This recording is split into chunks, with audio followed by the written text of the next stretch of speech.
Good morning students. नमस्ते। मेरा नाम चित्रा है और मैं एक प्रोफेशनल टीचर हूँ। मुझे नर्सरी से लेकर 4 तक पढ़ाने का फुल एक्सपीरियंस है।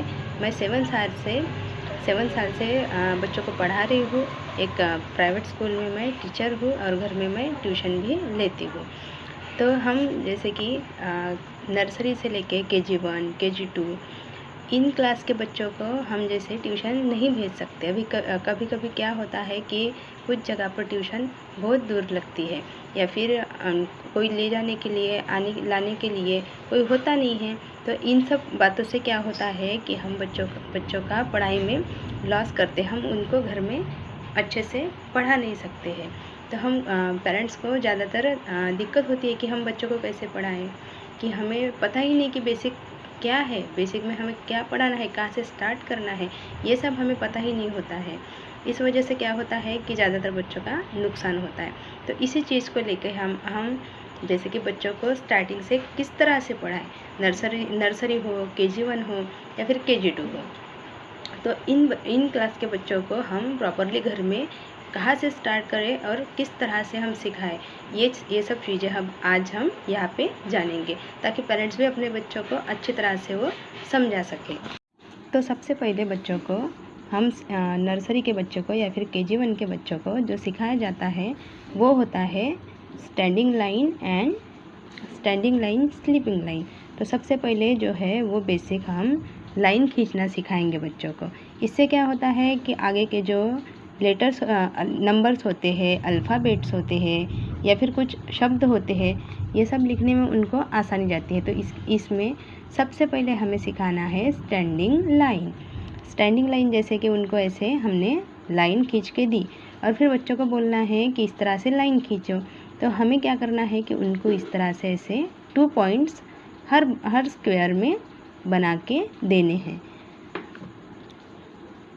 ऐसे हम 2 पॉइंट्स बना के देंगे तो हम बच्चे को हम बोलेंगे कि ये जो पॉइंट्स दिए हुए हैं इसके ऊपर लाइन खींचो। तो बच्चे क्या करते हैं कि इसी के ऊपर बराबर लाइन खींचने की कोशिश करते हैं। कभी कभी क्या होता है कि उनके यहाँ से लाइन लंबी हो जाती है, छोटी हो जाती है, बट क्या होता है कि उनको पॉइंट्स पे सही तरीके से लिखने की आदत बन जाती है। ओके, और ऐसे ही वो लाइन खींचने की कोशिश करते हैं और कोशिश करते करते वो लिखना जानते हैं। ऐसे ही पॉइंट्स हमें हर स्क्वायर में बनाने हैं ताकि ये पेज वेस्ट ना जाए और बच्चा ज़्यादा से ज़्यादा लिखने की कोशिश कर पाए। ऐसे ही हमें ये पॉइंट बना के देने हैं। ये पॉइंट बना के देने के बाद फिर बच्चों के हाथ में पेंसिल देके सिर्फ उनको बोलना है कि बेटा यहाँ से पॉइंट लेके यहाँ तक आपको लाइन खींचनी है।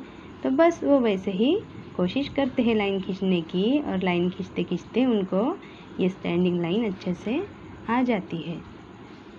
इस तरह से ये हुआ स्टैंडिंग लाइन। ओके, अभी हम देखेंगे sleeping line. But sleeping line भी बस ऐसे ही सिंपल ही है। स्लीपिंग लाइन में हमें ऐसी आड़ी लाइन खींचनी है। ऐसे ही 2 बॉक्स या फिर 1 बॉक्स छोड़ के हमें ऐसे देना है, क्योंकि बच्चा छोटा होता है, इस वजह से वो हर बॉक्स में लिख नहीं पाते हैं। इसलिए ऐसे ही 2 बॉक्स छोड़ के या फिर 1 बॉक्स छोड़ के ऐसे ही उनको लिखने के लिए देना है। यहाँ पे भी वैसे ही करना है। हमें स्लीपिंग लाइन के लिए ऐसे 2 पॉइंट्स देने हैं और पॉइंट्स देके फिर उनको पेंसिल से लाइन खींचने के लिए बोलना है। इस तरह से बच्चा, ये हमारा बेसिक ये हमारा स्टार्टिंग है। जैसे कि नर्सरी हो या फिर KG1 हो, KG1 के बच्चे थोड़ा बहुत लिखना जानते हैं, फिर भी स्टार्टिंग में अगर ये कराते हैं तो स्टार्टिंग में क्या होता है कि आगे लिखने के लिए उनको दिक्कत नहीं जाती और उनकी एक तरह से रिवीजन हो जाती है। इस वजह से ये स्टैंडिंग लाइन स्लीपिंग लाइन बहुत ही ज़रूरी है।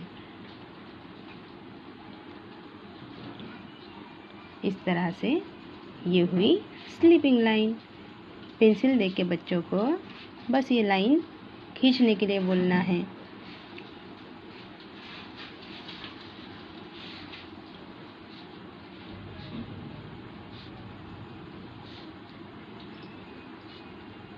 ऐसे, ये स्लीपिंग लाइन। इस तरह से सबसे पहले दिन हमें स्लीपिंग लाइन और स्टैंडिंग लाइन, ये 2 लाइनें हमें बच्चों को पढ़ानी है।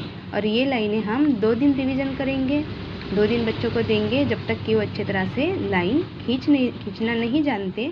ज़्यादा दिन नहीं खींचना है क्योंकि हमें आगे का और पढ़ाना है, इसलिए वो जैसे जैसे आगे पढ़ेंगे वैसे वैसे जल्दी हो पाएगा। इस वजह से अगर ये एक ही हम खींचते रहे तो ज़्यादा टाइम लगेगा, इसलिए थोड़ा सा उनको भी फास्ट लिखने की आदत हो जाएंगी। तो सबसे पहले 2 दिन हमें sleeping line and standing line और स्लीपिंग लाइन, ये 2 ही लाइनें देनी है।